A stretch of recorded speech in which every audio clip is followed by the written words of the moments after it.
के करे का कहिया से केसिया समरबो के कर सिंदूर सोहाग हो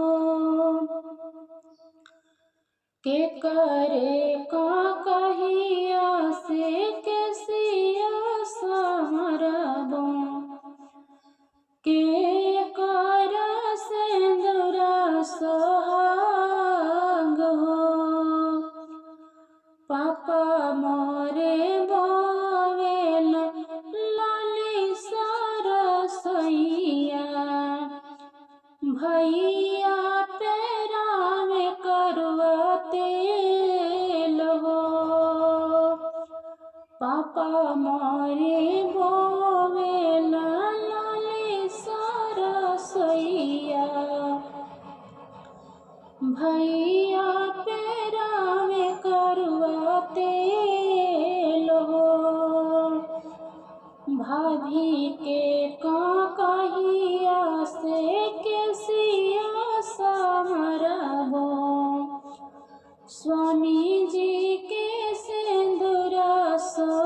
सोहाग हो स्वामी जी के सिंदूर सोहाग हो आहू नाना दैया पलंग चढ़ी बैठले ले हो जाहो बयरन हमार हो अइले नाना दैया पलंग चढ़ी बैठे ले हो जाहो बयरन